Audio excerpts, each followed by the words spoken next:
Hello friends, तो कैसे हैं आप सब। तो आ गया हूँ मैं फिर एक बार आपके लिए एक और न्यू वीडियो लेके। तो आज हम विप्रो के टेक्निकल राउंड के बारे में देखेंगे, ठीक है। तो आज हम कुछ क्वेश्चंस डिस्कस करेंगे जो हो सकता है आपका इंटरव्यूअर आपसे पूछे। तो चलिए शुरू करते हैं। तो चलते हैं क्वेश्चंस की तरफ। अगर आपने मेरे चैनल को अभी तक सब्सक्राइब नहीं किया तो प्लीज़ इसे सब्सक्राइब कर दें और लाइक बटन दबा दें।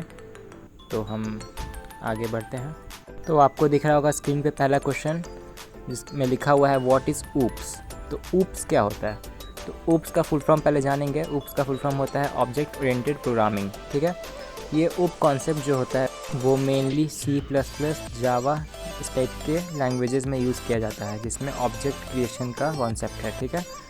तो इसमें आप आंसर में देख सकते हैं लिखा हुआ है यहाँ पे object oriented programming is a paradigm that provides many concept such as inheritance, data binding, polymorphism etcetera.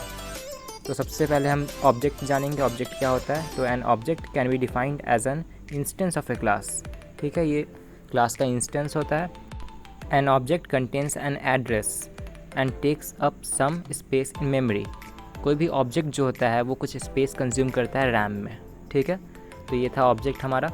उसके था class. Collection of objects is called class. जब वही ऑब्जेक्ट्स का कलेक्शन हो जाता है तो उसको हम क्लास कहते हैं। It is a logical entity. ये एक लॉजिकल एंटिटी है। Class can also be defined as a blueprint from which you can create an individual object. Class does not consume any space. Object जो था वो हमारा space memory में consume कर रहा था, लेकिन क्लास जो होता है वो स्पेस कंज्यूम नहीं करता है, ठीक है। तो अब हम इनहेरिटेंस के बारे में जानेंगे। तो आप देख सकते हैं यहाँ पे इनहेरिटेंस का डेफिनेशन शॉर्ट में लिखा हुआ है when one object acquires all the properties and behaviors of a parent object, it is known as inheritance. इसको आप नॉर्मल भाषा में कह सकते हैं, जैसे आप सुनते होंगे किसी बच्चे का नाक उसके पापा से मिलता है, किसी बच्चे का हाइट उसकी मम्मी से मिलता है। शायद मैं उल्टा बोल दिया। अच्छा, एग्जाम्पल से कोई मतलब नहीं है। इसका कहने का मतलब ये था कि जो भी पापा और मम्मी का क्वालिटीज़ था वो बच्चे में आया। तो इसका मतलब क्या हुआ कि वो बच्चा जो है अपने पापा मम्मी का क्वालिटी को इनहेरिट किया, ठीक है। तो इनहेरिटेंस का बेसिक मीनिंग यही होता है कि एक क्लास जो होता है वो दूसरे क्लास के प्रॉपर्टी को इनहेरिट कर लेता है, ठीक है। तो इसका टाइप्स भी हम देखेंगे अगले स्लाइड में। तो अब आगे पढ़ते हैं। यहाँ लिखा हुआ है it provides code reusability. Code reusability का मतलब होता है कि आप कोई भी एक कोड लिख लिए और उसको अगेन अपने प्रोग्राम में यूज़ कर सकते हैं। जैसे कि आपको 2 नंबर को ऐड करना है तो आप उसका प्रोग्राम लिख लिए और उस 2 नंबर को ऐड करने का प्रोग्राम को आप अपने दूसरे प्रोग्राम में भी यूज़ कर सकते हैं इनहेरिटेंस के मदद से, ठीक है। जैसे कि जावा का एग्जांपल मैं आपको देता हूँ। जावा में हम एक क्लास डिफ़ाइन कर दिए ऐड का, और उस ऐड का जो क्लास है उसको एक्सटेंड कीवर्ड की मदद से दूसरे क्लास में इनहेरिट कर सकते हैं, ठीक है। तो यही था इनहेरिटेंस। फिर आगे यहाँ पर लिखा है it is use to achieve run time polymorphism. ये रन टाइम पॉलीमॉर्फिज्म अचीव करने में हेल्प करता है, ठीक है। तो पॉलीमॉर्फिज्म इसमें एक वर्ड आया, तो अब आगे हमें पॉलीमॉर्फिज्म ही पढ़ना है।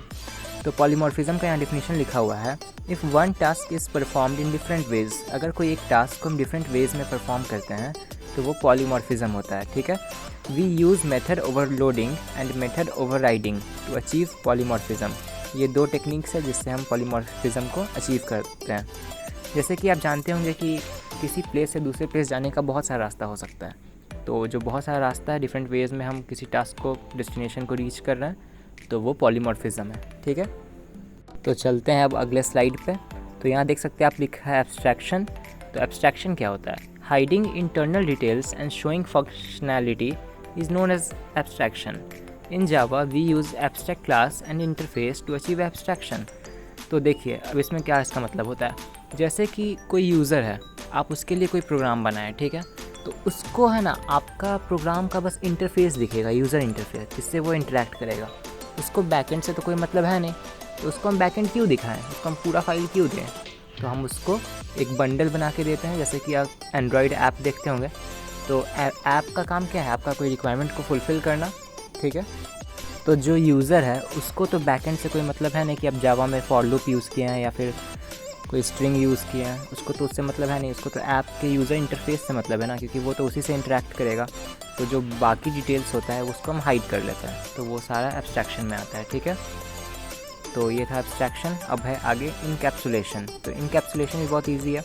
यहाँ देख सकते हैं लिखा हुआ है बाइंडिंग और wrapping code and data together into a single unit are known as encapsulation. For example a capsule, it is wrapped with different medicines. A Java class is the example of encapsulation. तो इसको भी हम एक simple language में समझ सकते हैं। जैसे कि आप कोई प्रोग्राम में देखे होंगे एक्सेस स्पेसिफायर्स होता है, पब्लिक, प्राइवेट और प्रोटेक्टेड। तो हम जो भी कोड पब्लिक में लिखते हैं उसको सब लोग यूज़ कर सकते हैं, जो भी प्राइवेट में लिखते हैं उसको बस प्राइवेट मेंबर्स एक्सेस कर सकते हैं। तो यही था इनकैप्सुलेशन, मतलब हम लोग फंक्शंस या मेथड्स बना देते हैं और उसके अंदर उसको लिखते हैं ताकि वो किसी दूसरे फंक्शन से अलग किया जा सके। ठीक है, तो होप आपको ये समझ में आया हो।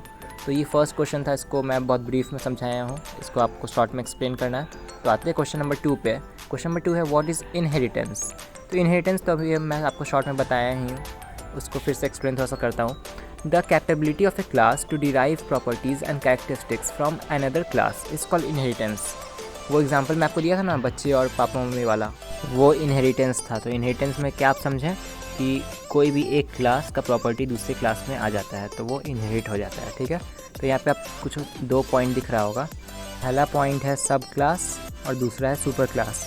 तो सब क्लास होता है the class that inherits properties from another class, जो क्लास दूसरे क्लास से प्रॉपर्टी को इनहेरिट करता है। ठीक है, वो होता है सब क्लास, या फिर उसको डिराइव्ड क्लास भी कहते हैं।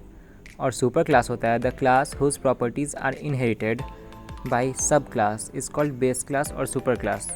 तो जिस क्लास से प्रॉपर्टीज़ लेके सब क्लास बनता है उसको सुपर क्लास बोलते हैं, और सुपर क्लास को हम लोग बेस क्लास भी बोलते हैं। ठीक है, तो समझ गए आप सब क्लास और सुपर क्लास। तो अब चलते हैं नेक्स्ट क्वेश्चन पे। तो यहाँ पे how many type of inheritance. Inheritance तो समझ गया, अब इनहेरिटेंस का टाइप्स कितना होता है। तो यहाँ पे हमें 6 टाइप्स मालूम है, single inheritance, multiple inheritance, multi level inheritance, एक हाइब्रिड होता है और एक स्पेशल टाइप होता है, और एक हायरार्किकल भी होता है। ठीक है, तो सबको एक एक करके देखते हैं। सबसे पहले हमारे पास है सिंगल इनहेरिटेंस। सिंगल इनहेरिटेंस बहुत इजी होता है। इसमें एक क्लास आप ले लीजिए, क्लास ए, और दूसरा क्लास ले लीजिए बी, और एक्सटेंड्स कीवर्ड का यूज़ करके आप क्लास ए को बी के साथ जोड़ सकते हैं। तो जो फर्स्ट ए का प्रॉपर्टी है वो क्लास बी में आ जाएगा। ठीक है, तो ये सिंगल इनहेरिटेंस था। उसके बाद होता है मल्टीपल इनहेरिटेंस। मल्टीपल इनहेरिटेंस में हम लोग करते क्या है कि ए और बी 2 क्लास लेते हैं और वो दोनों का प्रॉपर्टी को सी क्लास में डिराइव कर लेते हैं। ठीक है, तो ये मल्टीपल इनहेरिटेंस है। तो उसके बाद हमारे पास है multi level inheritance. Multi level में हम लोग करते क्या है कि एक ए क्लास लेते हैं, उसका प्रॉपर्टी बी में लेते हैं, फिर बी का प्रॉपर्टी सी क्लास में लेते हैं। तो ये सीरीज़ में चलता जाता है। तो ये मल्टी लेवल होता है कि उसमें डिफरेंट लेवल होते हैं। ठीक है, तो इसमें डेफिनेशन में भी ये लिखा है इन this type of inheritance a derived class is created from another derived class. ठीक है, तो होप आपको ये समझ में आया हो। तो चलते हैं अगले टाइप ऑफ इनहेरिटेंस पे। तो यहाँ पे लिखा हुआ है हायरार्किकल इनहेरिटेंस।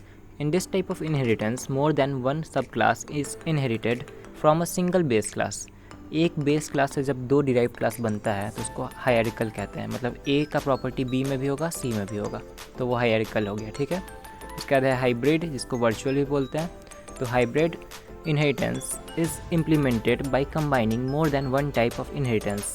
इसका सिंपल सा मतलब है कि जब हम 2 टाइप का इनहेरिटेंस को मिला देते हैं तो वो हाइब्रिड हो जाता है। ठीक है, तो नेक्स्ट हमारा है special case of hybrid inheritance, जिसको मल्टीपाथ इनहेरिटेंस भी कहते हैं। तो इसमें लिखा हुआ है अ derived class with 2 base classes. कोई डिराइव्ड क्लास है जो ए से जैसे बी डिराइव्ड हुआ, तो बी का 2 बेस क्लास है, मतलब सी और डी डिराइव्ड बी से हुआ, और सी और डी का फिर से डिराइव्ड क्लास एक है, कॉमन है। ठीक है, तो वो हो जाएगा स्पेशल केस मल्टीपाथ इनहेरिटेंस। तो आते हैं क्वेश्चन नंबर 4 पे, व्हाट इज़ एब्स्ट्रैक्शन इन ऊप। तो abstraction is the concept of object oriented programming that shows only essential attributes and hide unnecessary information. The main purpose of abstraction is hiding the unnecessary detail from the user. It helps in reducing programming complexity and efforts. ठीक है, तो इसका simple सा meaning था कि हम data को hide करते हैं, जो ज़रूरी का डेटा होता है बस उतना ही यूज़र को दिखाते हैं। तो क्वेश्चन नंबर 5 है हाउ मैनी कीवर्ड्स इन जावा। जावा में कितना कीवर्ड होता है, और C++ में कितना होता है, और सी में कितना होता है। तो ये आपको याद कर लेना है। जावा में 52 होता है, C++ में 95 होता है, और सी लैंग्वेज में 32 कीवर्ड्स होता है। ठीक है, तो कीवर्ड्स आपसे ये छोटा छोटा क्वेश्चन है, ये सब पूछते रहता है इंटरव्यूअर, तो आपको ये बस ध्यान में रखना है, उसको पता होना चाहिए ना कि आपको पता है ये बेसिक चीज़ें या नहीं। उसके बाद आता है difference between C and C plus plus.